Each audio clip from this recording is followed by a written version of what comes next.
Actually, scratch all that. Percy Brown or Jason Momoa? Percy Brown. No, that's what I'm talking about. All day. James Gunn. You heard it out his mouth. Let's go.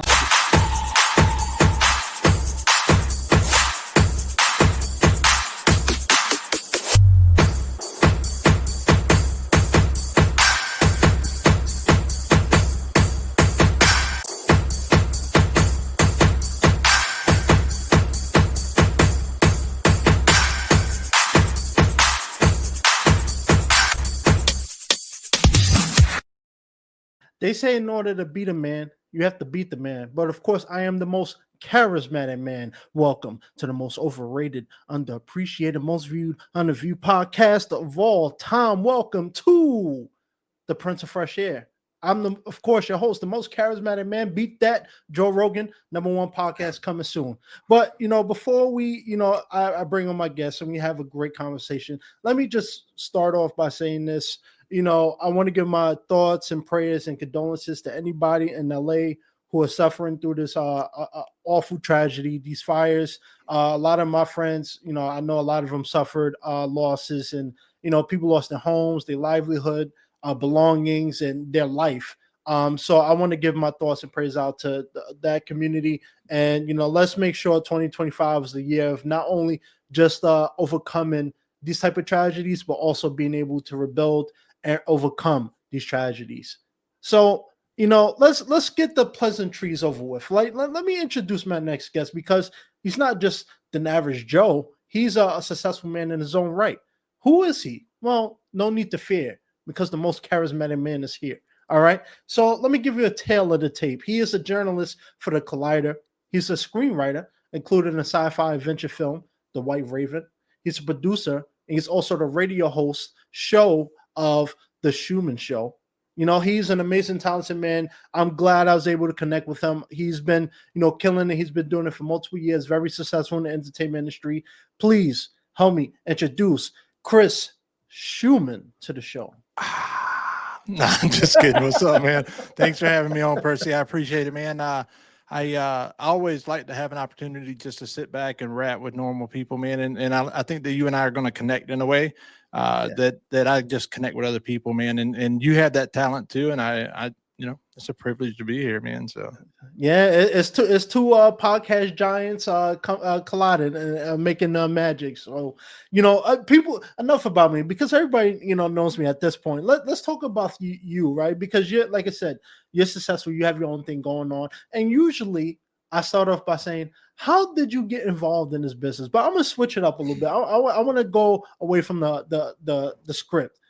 The Shuman Show. Let's talk about that. Let's dive into that. Yeah. What is the Shuman Show for people who don't know, and maybe people who do know? Just go about, how did you start the Shuman Show? That's a great question, man. And thank you for all the accolades and for pumping me up, man. I appreciate it. So life wasn't always great, right? And while I'm in a position now where I've been fortunate enough to be blessed and to success, man, it wasn't always that way for me. And last year we started with a podcast, a simple podcast aimed at giving back to the community around me, right? I think I'm getting a little blurry here or something. I'm not sure what's going on. It's TMZ. Don't worry about it. They always start okay. If it gets blurry, that means I'm exposing too much. Anyway, so yeah, man, I started this recovery-based podcast in an effort to give back some of what was given to me. Okay. In other words, I have a fantastic life today because of the past that I used to have, and my past doesn't define me. It helps me grind forward into becoming who I'm meant to be. And I wanted to share that with some people. And of course, the heart and soul of that is let's see how we can be helpful to others. Nice. As it turned out, man, that journey was really more about me learning about who I was underneath. And I didn't realize it was going to be that way. So the Shuman Show is no different. It's a journey of my own identity. It's an understanding of who I am. And listen, I'm an interesting person. You're an interesting person. And what the Shuman Show is going to do the best is going to be a place where interesting people can come together and form a community of interesting people that want to know interesting things. Some of our guests that we have coming up, we have some neuroscientists, we have, spokespersons, stunt people, a whole bevy of guests. But the things that are interesting to me, for instance, just an example, right? I'm a believer, right? I think that God exists and he loves us all. And one of the things that I'd like to know, though, from a neuroscience standpoint, just a question, just to kind of preview, right? A little sneak peek. What happens within the brain from a neuroscience standpoint when a person says that they believe in God? Because once you see millions of people that say they believe in God and they start living this fantastic journey that propels them forward into places of success, whatever success means for them, you have to begin to wonder, like, what is really going on? So that's just kind of a brief kind of mention of what the interesting type topics that we'll be exploring will be. Well, interesting. I love that. I think podcasts right nowadays, everybody got one, right? And it's like, and I say that with all respect, because I think podcasts have made a name for itself in the industry. It took a while for podcasts to catch on, and I think without the pandemic, I wouldn't have created this. And you've been doing your show for a while. And how did you get involved in creating something like that? Because, like I said, you're a screenwriter. I know you do voiceover work. You're also an activist and a public speaker. How did you come up with the concept of the show? Was it maybe a moment in life that it happened, or was it just an idea that you had that finally came to fruition? Yeah, it just kind of happened. Like, I wish I could give you some, I was listening to a thing today and they were saying that lie of having that inspiring eureka moment of creativity is really detrimental to people. And that didn't happen to me either. This was born over years of turmoil, years of struggle, and then also years of triumph, right? Like I said, man, my past, if I was to go into it deeply, I've experienced homelessness, addiction, alcoholism, the whole 9 yards. And to be able to come back and overcome from that is only part of the journey that is required of me as a spiritual human being. The other part, of course, is to be able to allow people to understand how I got to that point, right? Yeah. And I think that, willingly giving that, and they call it the altruistic way, right? Giving it away for fun and for free is what helps me stay on the balance. And if there is a karma, and karma does exist, I feel like that's the concept behind which it was implemented, right? So to kind of get into your question just a little bit, I don't know how I got started, except for to say I was scared to death, right? I was fearful. I was one of these people that I couldn't stand the sound of my own voice. All of my ideas were both great and horrible at the same time. Yeah. I would get to this precipice where I'd say, I think I can do this thing. And then I'd have this voice. I like to call it this internal committee in my brain. And depending on who's got the microphone, it depends on how my mood is that day. And what I found was, I just had to tell the guy that told me I couldn't do things to put down the microphone and give it to the guy that could. And that's kind of how this project was born. Oh, that's beautifully said.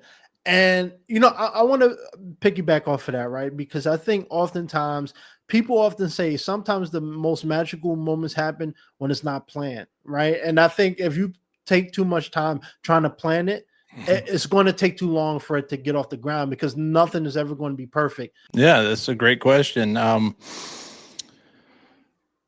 There's a few things. This is a deep answer. And for me, it comes down to if we were to boil it down to the bones, right? It's just that life's not all about me, man. And I guess let's look at the word trauma, right? And trauma can come in a lot of different forms. You may have experienced trauma in one way, and I experienced trauma a different way as far as situationally. However, as human beings, our physical and chemical makeup experiences trauma the same, no matter if it's to the extreme of seeing someone, pass away in front of you, or somebody just beat you with a belt one time too many. Trauma still experiences itself in the same way. So with that being said, no matter if you're addict, alcoholic, normal person, overeater, whatever it is, every person walking on this earth, if you're watching this, listening to this, if you can comprehend, the language that I'm speaking or not, you've experienced trauma. I'm sorry to tell you that. And if you feel like you haven't, maybe you need to do a little trauma work, because most people have experienced trauma to some degree. So with that being said, to go a little deeper, my past is my greatest asset to be able to help people, right? Well, why is helping people such a big thing for me?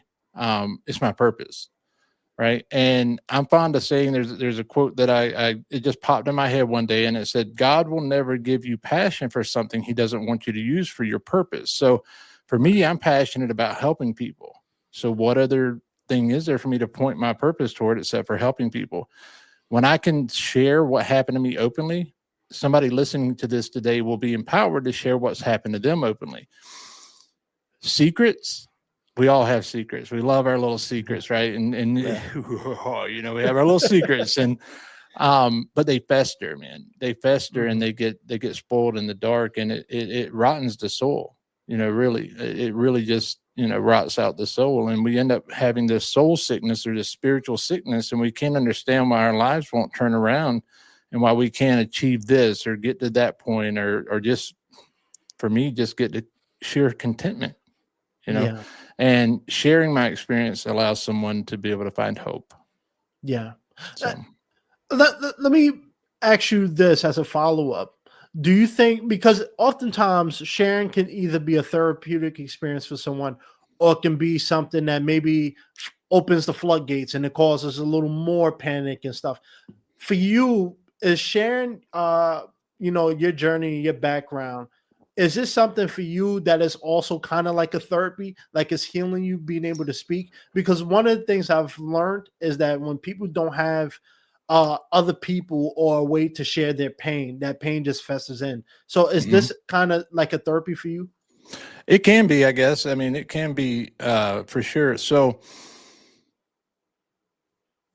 I like what you talked about with, you know, when you look at people and they don't have other people to talk to, right? And the history of our human experience, you know, let's go back 100,000 years. We're developed in a sense to where we crave community. If you look at our ancestors, no matter where you may have came from, you'll see that at some point we were all community animals, right? We walked around in packs. We were we were a herd. And I like that you brought up community, because you mentioned that, you know, sometimes people have a hard time sharing these things, or they don't have people to share them with, right? So I want to touch out, like, first of all, if you look at the entirety of the human history, right, like when humans were on Earth, and let's just say we went back 100,000 years, we were community animals. We were pack animals. We traveled the world in a pack. And something that's gotten missing, I think, at least when I look around, is that community spirit, right? So it's always been important to have a community of people around you that you can, you know, get this stuff out to, whether it was a bunch of grunts and groans or whether it was elaborated through, you know, eloquent speech. Either way, this stuff will fester inside. To kind of go deeper into your question, though, like, for me, it is therapeutic, right? For me, it is one of those things that is, it gives me purpose, and I don't share it for shock value. I don't share, and I share it when it's appropriate, right? Like, if you were to listen to back to the old podcast that we've done, in the vein of helping people that were addicts and alcoholics, you're going to hear some gnarly stuff coming out of my mouth. The Shuman Show, in and of itself, going back to that again, bringing that back full circle, that's a representation of the fact that I'm not only a recovered alcoholic, I'm also another thing, right? I'm a screenwriter, I'm a producer, I'm a radio host. So I have so much more to offer the world. With that being said,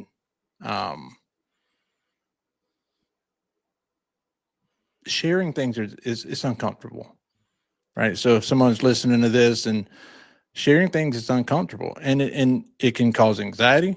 It can cause panic. It can, you know, lead you down a path where, if you're not careful, or if you're not doing it with someone that's been down that road before, where you get into morbid reflection of your past, you know, if it's something, you know, horrible.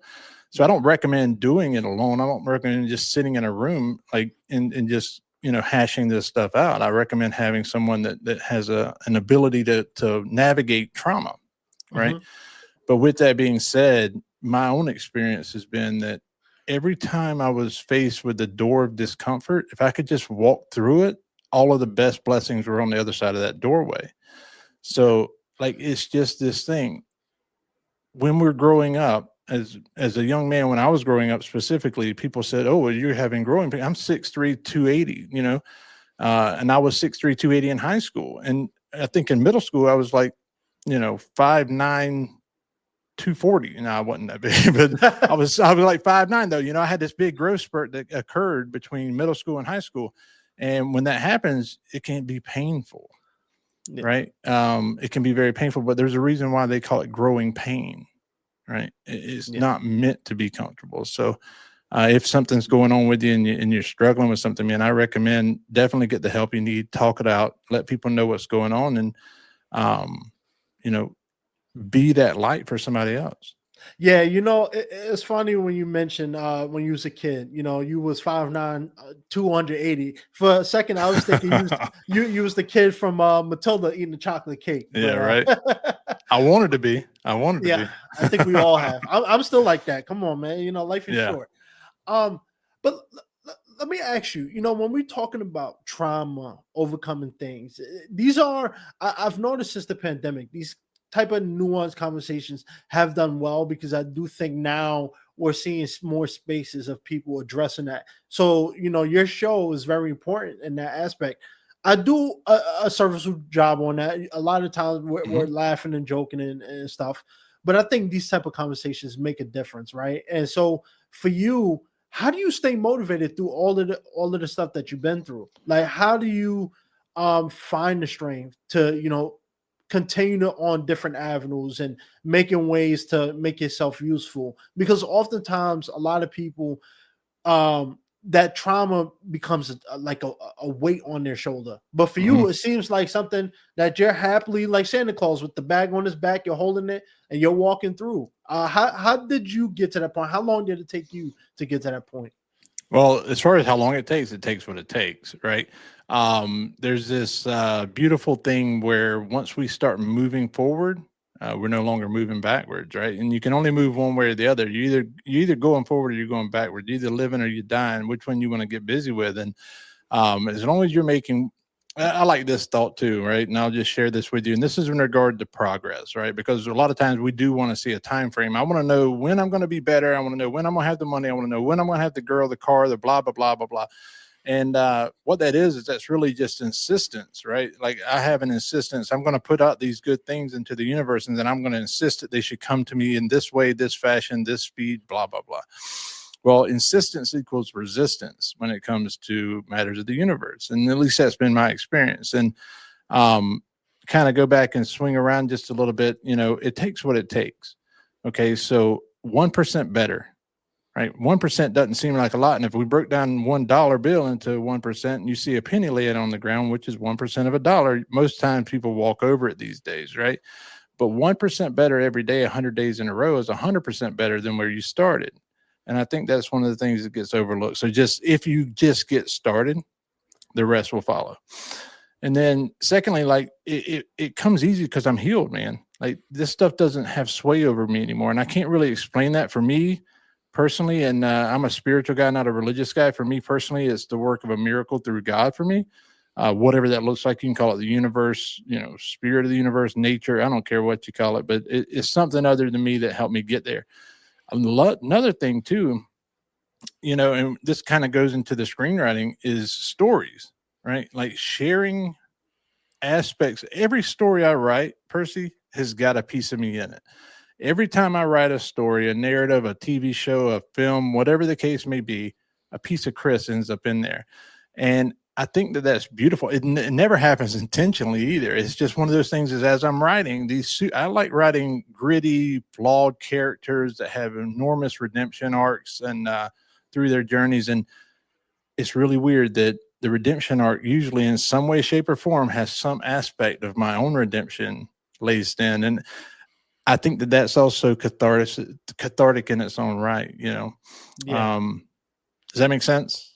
Oh, absolutely. It's perfect. And that was actually a great segue into screenwriting, because I was going to ask you about that. I think one of the things I've learned, not that I've lived long enough yet, but watching stories and doing my own research, I've noticed a lot of successful people, whether it's comedians, actors, screenwriters, producers. One of the things they always talk about is no matter what you do, you have to at least at some point bring a piece of you to whatever you're doing. So whether it's acting, whatever, I use acting as an example because that's what I do. It's kind of like, you have a character. Maybe this character is the scum of the earth, but maybe this a part of his backstory that you can relate to. So you extract some of that humanity from yourself and put it into the role. So for you, screenwriting, Let's talk about that, because one of the things that kind of came to my mind, even though he's not really a screenwriter, is Ray Romano. Because I know when he did Everybody Loves Raymond, he talked about how a lot of the dynamics in that show was from his own family. So for you, when you're screenwriting, what is that process like for you? Is it a lot of like just going over, revising, or maybe using some of your past to kind of infiltrate, or maybe even your connections with people to kind of help you in that process? Yeah. So, let me just point this out too, real quick before we get going, because I wish somebody would have said this to me. Stories, telling a story, sitting down, one human to another, telling a story, typically easy. Writing screenplays is freaking hard. Okay. Yeah. For me, it's hard. It's not coming up with the story that's difficult. It's making sure that the screenplay is doing what the story entails, right? Like what the story deserves, because we all have a story. And kind of going back to Ray Romano, right? Like life is the ultimate comedy and drama. Like real life is the ultimate comedy and drama. I used to think about how my life might be.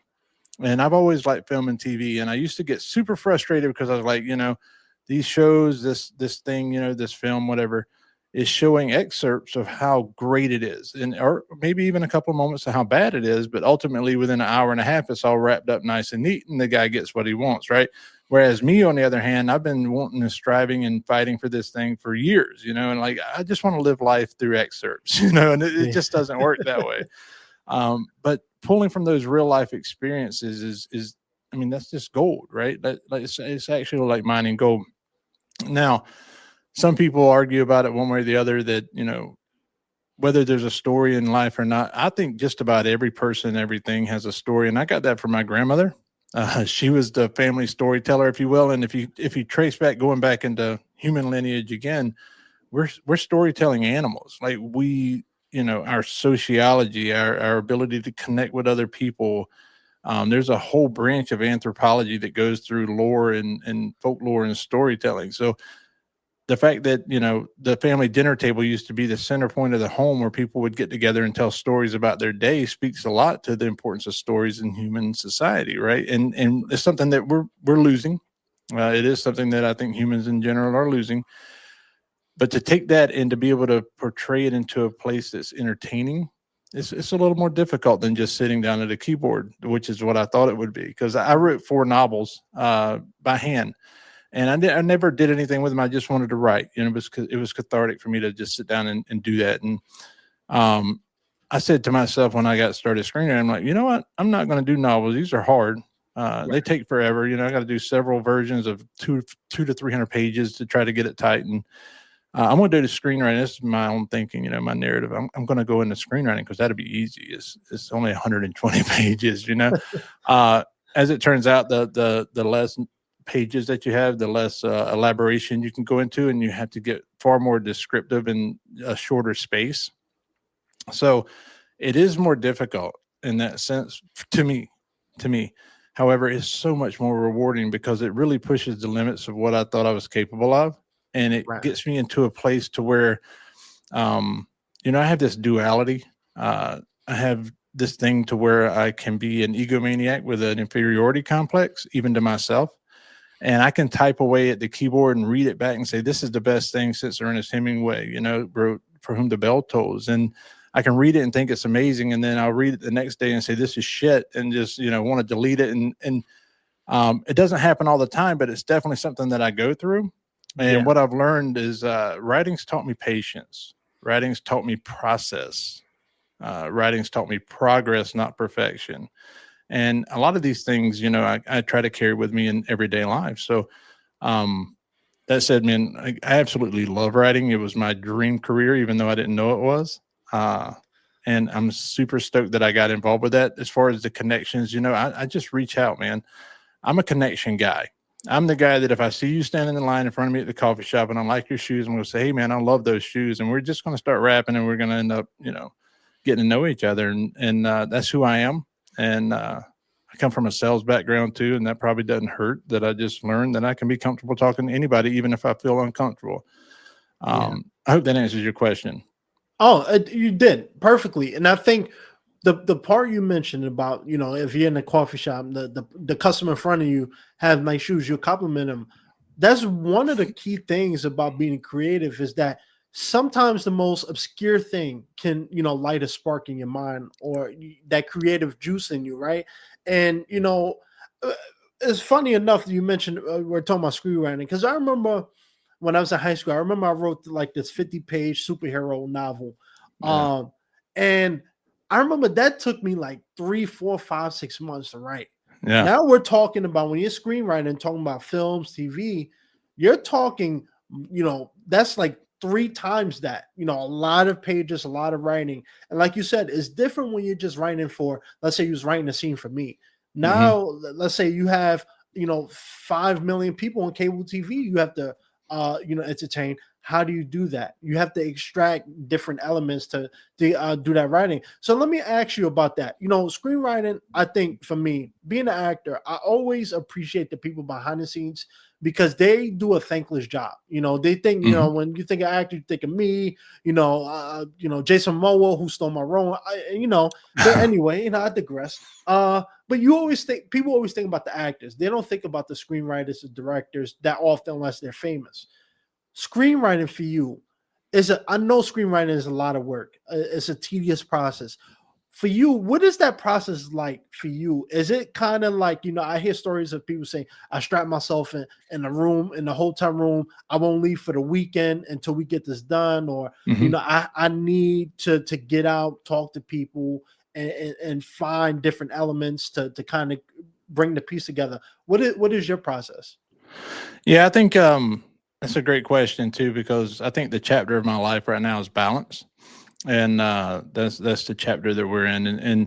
And with that being said, I wasn't always a goal oriented person or intention setting type person, but more recently in the last year or so, I've been really big on setting intentions, and instead of looking at the results of the intentions, I look at the actions to get there. Right, so I look at it as a mathematical equation. I'll explain if you don't mind. So Absolutely. A is a situation. B is going to be my reaction or response. And then C will be my result. Okay. So A plus B equals C. Situation plus response equals result. Okay.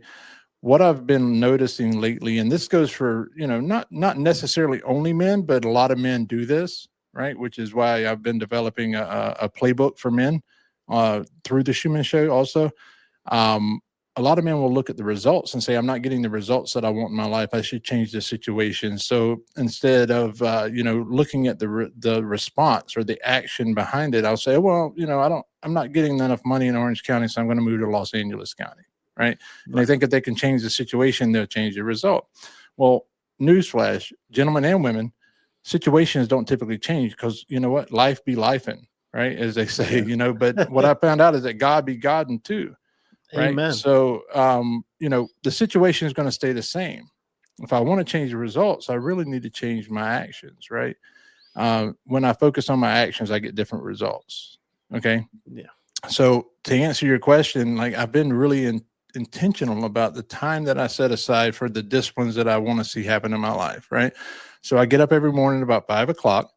By 6, I've done all my prayer meditation, all of my, forward thinking about what life might look like throughout the course of the day, and how I will show up in life instead of being reactionary, to be responsive. Then I'll sit down on the computer and I write for hours, and I give myself a break here and there. And I go do another position where I work for a nonprofit that helps human trafficking victims throughout the day. And I take care of that. And then I come home and I focus on the Shuman Show, and I have myself blocked out in certain areas. I got a fiance, I got a couple of dogs. In a 12-step type program, I'm a mentor to other men. So I have to really, I like this expression, manage your calendar or other people will. And I manage my calendar. So that's kind of what my process looks like when it comes to actual storytelling. I'll give you an example as far as how the process looks for the creation of it. Right. Have you ever heard of a thing called theta waves?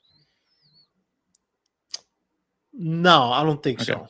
So have you heard of Salvador Dali, the artist, the painter? Yes. He painted the, I don't know if you know the name of it, but it's the painting with the trees on, like, it looks like a beach or desert, but it's got the melting clocks and all that stuff. So Salvador Dali was a big a big believer that all of the creation comes right at the moment, either before or right after or either right before we go to sleep or right after we wake up. So what he would do is he would hold a coin in his hand and he would sit in his favorite chair and he would doze off. And as he dozed off, he would drop the coin, he'd wake up and he'd start writing down notes about what he wanted to paint.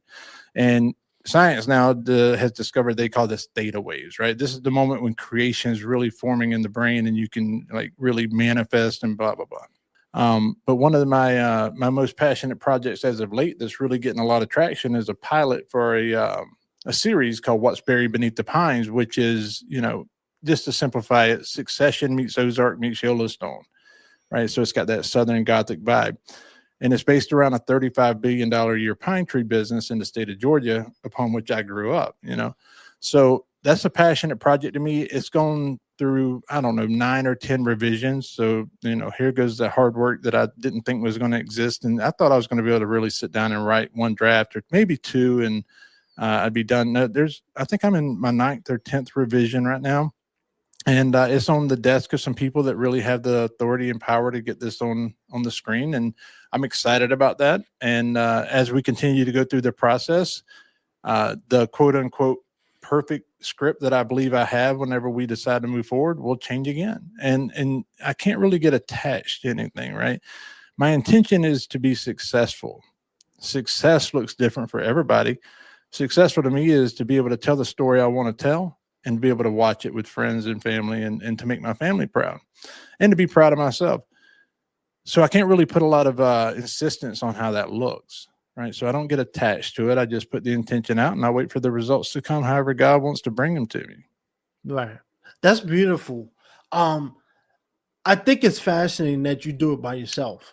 And that's something that you don't hear often. Most of the time when people think of screenwriters who are in the know, I should say rather, it's usually it's usually 2, 3, 4 people involved in that process. But for you, I want to ask you this, because even though screenwriting is different from acting, it's kind of the same.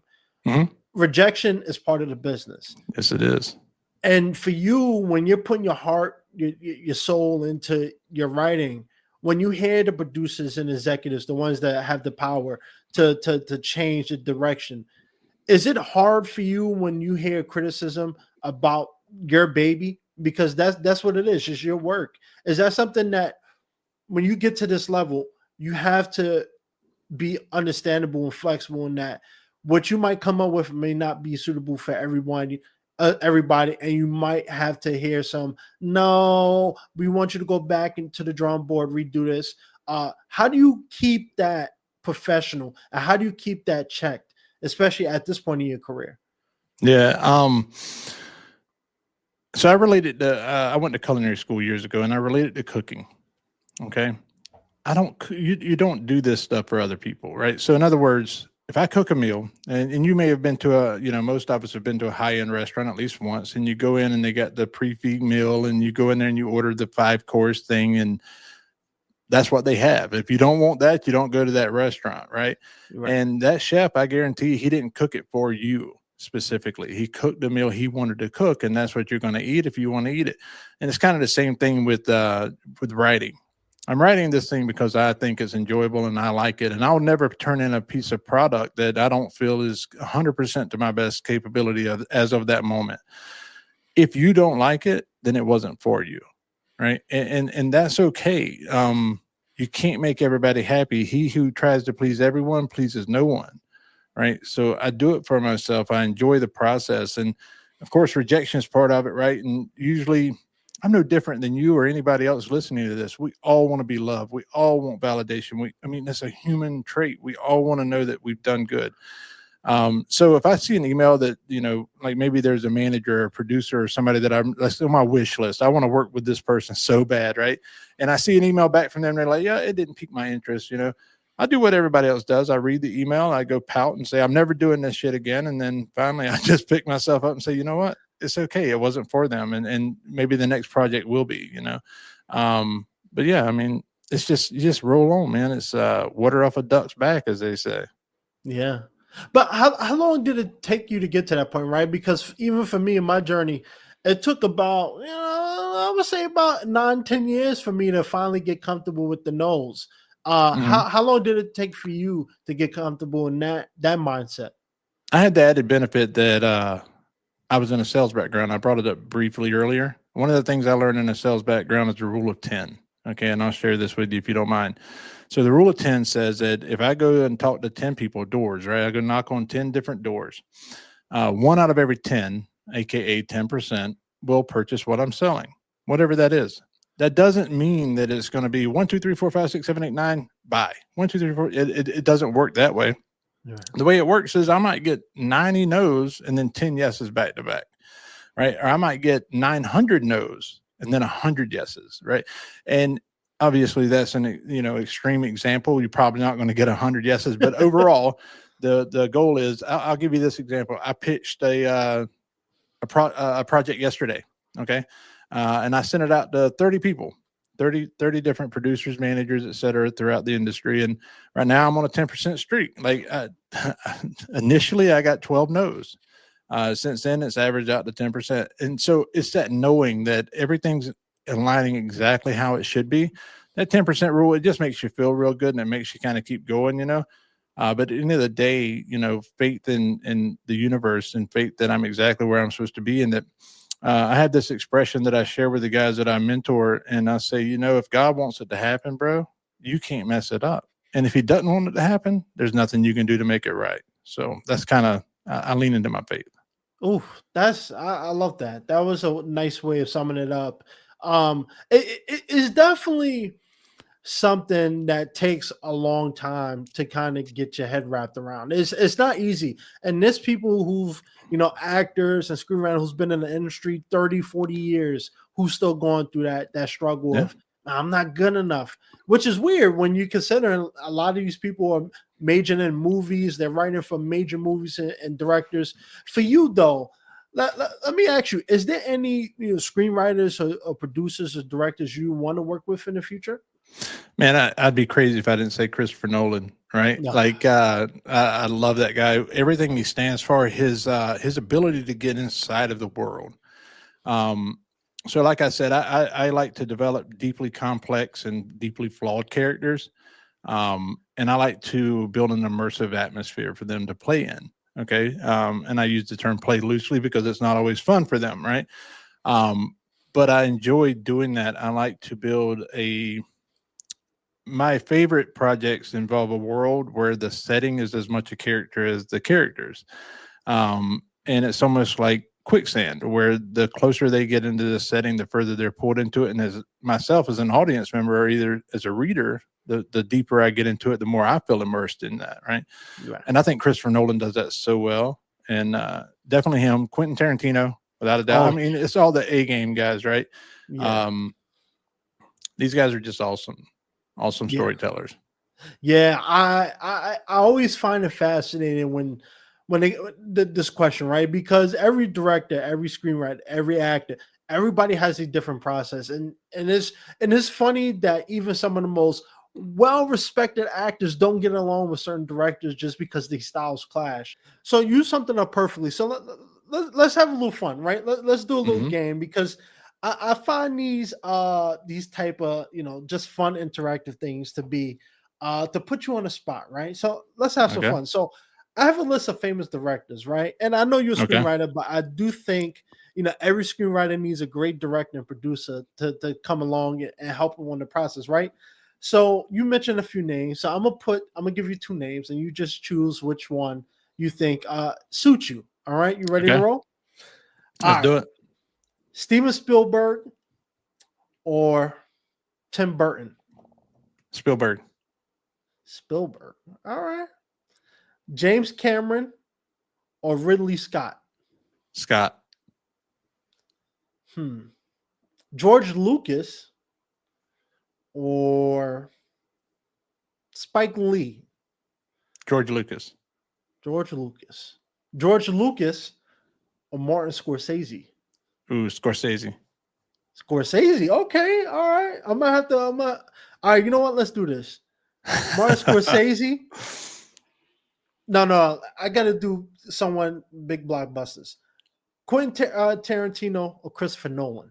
Ooh, that's That hurts. That's painful, right? But I'm going to have to go with Nolan. Nolan. Yeah, I mean, like Chris, like we got that thing going. Yeah. I have to put, in my mind, I have to think, if I'm going to put two directors up, they kind of have to have a similar style, but I don't know all of them firsthand. So let's keep rocking and rolling. Let's keep doing this. All right. Okay, let's go. So let's do Francis Ford Coppola or David Fincher. That's a good one. Fincher. Let's do Peter Jackson or Ron Howard. Oh, this is a good one. You'll love this one. Roman Polanski or Woody Allen. Polanski. J.J. Abrams or Bryan Singer.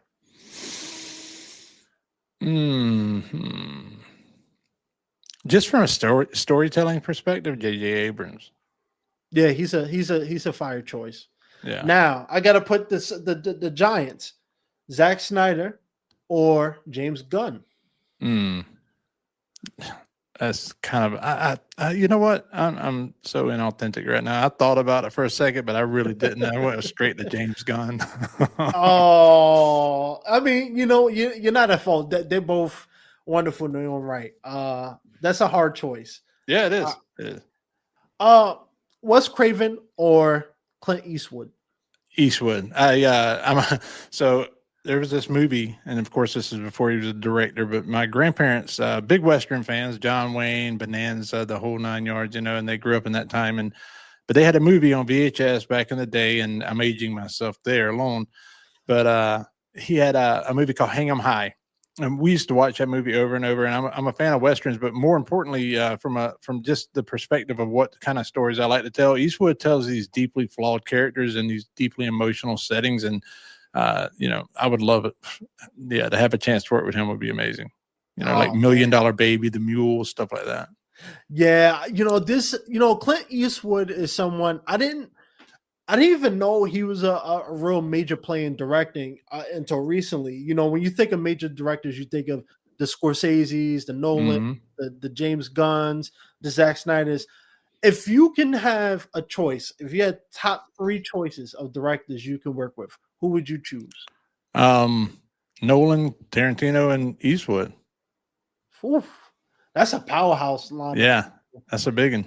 now, here's a follow-up, though.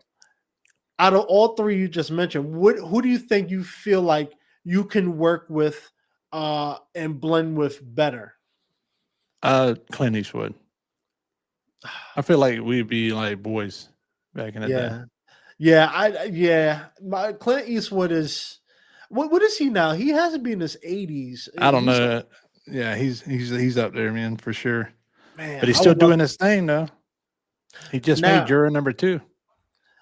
Really? All right, so let's do this. Let's do one more segment. Let's do this because in order to have a film, we have the screenwriter, we have the directors. Now we gotta go with actors. Right, okay, let's do this. Okay, then this one I don't need no script for because I already know. All right, so we got George Clooney or Brad.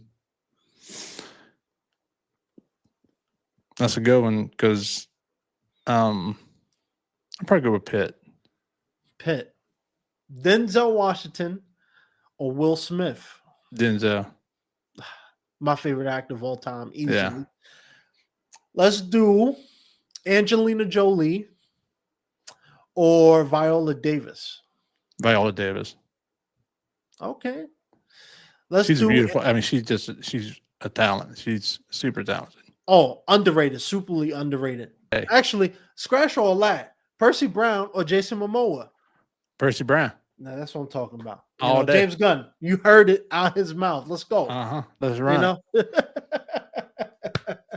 Oh man, it's I think conversations like these, right? We can have fun and laugh and joke around, but I think conversations like these are important, right? Because not only are we having fun and we're talking about a lot of different things, but I think it's a testament to overcoming, right? And I think you are someone who is proof that you can bounce back from rock bottom and climb to the top. And I think stories like these are what made this podcast to me such an important thing, because despite all the celebrity actors or people who are winning awards in the entertainment industry, I think the nitty-gritty conversations are important. And I think your story is one of a kind, and I think that you have shown that you don't let your past define you, but you do use your past to help you guide you to the future. Is that right for me to say? 100%, man. And while you were saying that, I was thinking about this, right? That word define. And as a writer, I like words, right? So that kind of, define, definition, and how many people can really say what defines them, right? Like, what is our definition of who we are? And some people think, well, I know who I am, but in reality, they're just exhibiting traits that were passed down to them from other sick humans, our parents or their parents' parents or whatever. And, and we're defined by those things, even if it's subconsciously and we don't understand that that's what's going on. So for me, I think the biggest thing and the biggest takeaway in that regard is to get rid of all the definitions, right? Because as long as I hone in on certain keywords, or I'm this or I'm that, or it's easy to say that I'm my titles, right? That I'm a screenwriter, I'm a fiance, I'm a this, I'm a that. When you strip all that away, though, what are you left with?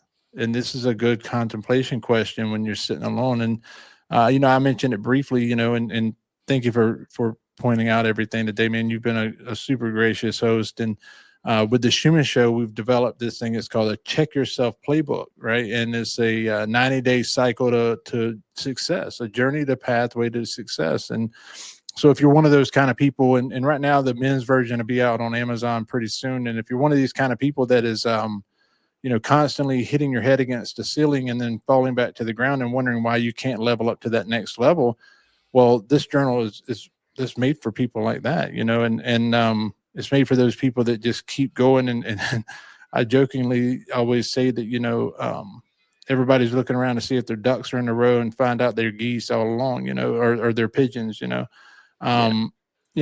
just one of those things that helps us develop habits that successful people exhibit on a day-to-day basis. So that's having to do with the Shuman Show. And, the screenwriting thing is going crazy, man. The Shuman Show will be out the end of this month, coincidentally. And I look forward to talking to you on that as well, whenever we can match it up, because, I got to have the infamous Percy Brown come hang out. We'll talk about how he beat out Jason Momoa for a role. And, yeah, man, like life is in session, man. And I'm just I'm such a grateful participant. Yeah, beautifully said. You wrapped it up nicely. I think story. Like I said, I think what you're doing is a testament, right? And I think it can be understated how important it is for stories like yours and the Shuman Show, and what it magnifies, right? Because too often in society, right, we laugh, we joke, we get distracted, but sometimes we have to face real life. And I think conversations like this help kind of balance the fun, but also life be life, like you said, and I think what you said at the end is beautiful. I'm not going to ruin it by speaking and using my charisma to try to overturn it, but what you got going on? We just started 2025. 2024 was a great year, but I know this is going to be a better year. So for you, do you have any goals in mind? Do you have anything coming up that you want to share? Yeah, absolutely. Like I said, the Shuman Show will be out at the end of this month. We have some amazing and intriguing guests that are going to be on there. Very interesting people, talking about interesting things for interesting people. And we're going to be out by the end of this month on all streaming platforms. You can find us anywhere, just like Percy. You can look us up, find us, and it might be even something that we can work out to where if you follow both the Prince of Fresh Air and the Shuman Show at the same time, I'll give you a kickback on the playbook if you're trying to get your life in order. Yeah. I want to build us up, man. Like I said, I really can't talk too much about the production stuff right now because it is kind of under wraps while we're, waiting to see who's going to be attached to it. But there are some cool emails that are coming through. And every time I get one of these cool emails, man, my smile just beams. And I'm like, I can't believe I'm living this life, man. I have it way better than I ever thought I would. And if I got what I deserved, I wouldn't be here. So we got that going on. The journal, of course, the playbook. Other than that, man, like I'm sitting back. My goals for this year. Every other year I've ever set goals, I usually focus on what the result I'd like to see by the end of the year. This year, I rephrased it just because I'm a word guy. I rephrased it to intentions, and then instead of just listing the intention of what I'd like to see life look like at the end of the year, I listed out actionable things that I could do. So, one of those is to commit to at least 20 minutes of writing every single day. Something to do with writing, to get some physical exercise every single day, and not really focus on the result, right? Because as I said, if I can consistently put together action, the results will be there. Amen. That's beautiful. God is good, like you said. And I don't usually get into religion on it because, everybody got their own religious beliefs and stuff. But yeah, I'm one of those people who found religion over the last, 4 years, which is weird because I would go to church all the time as a kid. Yeah. But for me, I really, when my brother passed away in 2020, excuse me, it was definitely something that made me realize life is short. You got to take advantage of every opportunity. And so, Kris, I know you said when you see certain names lined up on the email, the smile pops up. Yeah. But when you see the most charismatic man, it always lights up. That's it. And this just so I can kind of and this is not a skirting of anything, right? This is just a clarification because there are people that struggle with that G word, right? That uppercase G word. People struggle with it, man. And I get it. Like, I get it. I hated God. I resented God. When I say the word God, I don't imply anything specific, right? I use it as a term of convenience. I'm not a Christian. I'm not a Buddhist. I'm not a Hindu. I don't practice in any religion. For me, I practice in spiritual principles, right? So honesty, open-mindedness, willingness, brotherly love, non-judgment. These are principles. And the difference for that, for me, right? And if you can take something from this, great. And if you don't, that's okay too. Religion is man-made. Spirituality is God-given, right? And so with that being said, I can go to church in the woods. I can go sit down. I got a creek down behind my house. I'll go back there and sit on a log and watch my dogs play. And that's about as good as God as I can get, and I enjoy that, and it keeps me at peace. And for me personally, whatever brings me peace without harming me is God. And I'll leave it at that. Yeah, I love that summary. I think that was the perfect way to kind of sum it up, because oftentimes when people hear that G word, they think of a certain religion, but like you said, it can mean multiple things to different people. It doesn't always have to be specific to something. But yeah, who am I? Who am I to say you're wrong and I'm right? That's not spirituality. That's not God. Kris, it's been an amazing conversation. This is one of those episodes where I'm always shocked by, because you go into it one way, but you come out a different way. And your story, your experiences, and your success is one to be commended. Even though Harvey Levin from TMZ is messing with the internet connection, he can't stop this train. I'm the most charismatic man. That's Kris Shuman. We're here rocking and rolling. I'm gonna give you the floor, give you the last words. Kris, anything you want to say before we head out? No, man, I really just want to say, first of all, Percy, thank you for having me. Excuse me. Thank you for having me on the show, man. It was a great time getting a chance to talk to you and get to know more about who you are as a person. And the most charismatic man, it sticks, man. Like I'm going to remember that tonight whenever I go to bed, not in a weird way. It's great. No Diddy, right? Yeah. I do want to point out, be kind to yourself. If you're listening to this and you're going through something, or maybe your goals aren't happening as quickly as you hope they would, or life is lifing, be kind to yourself, and just remember, the journey of 1,000 miles begins with the first step.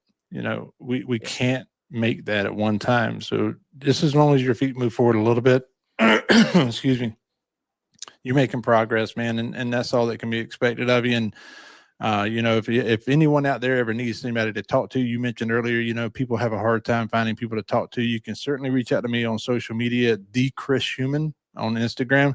Send me a message, man. I got an open ear. I'm a good listener, or so I've been told. A fun fact, by the way, Percy, did you know, and this is probably why you're so good at what you do, and while I'm good at what I do, that 90% of communication is listening. 90% Absolutely. of communication is listening. So it's counterintuitive, right? But my grandma, my sweet little grandma, before she passed away, she used to say, that's why God gave you one mouth and 2 ears, so you listen twice as much as you talk. So yeah, man, I appreciate you having me on and the opportunity to talk about my story. And if you need anything moving forward, this is publicly known now. I'm offering my services in any way that I can help add value to what you got going on, Percy. I Yeah, appreciate you. absolutely. Likewise. And you hit it right on the head. I always say a helping hand is a better hand. But I think a That's better it. way to say it is we have one mouth, 2 ears. Use those 2 ears. Listen to the podcast. Listen to the That's Shuman it. Show. Enjoy life. Again, thoughts and prayers go out to everyone in LA. Let's hope for Tragic. a strong recovery. People are able to bounce back. And thank you to the first responders, everybody out there who risking their own lives in order to help others. That's what it's about. My time is up, but your time is now. We'll see you later.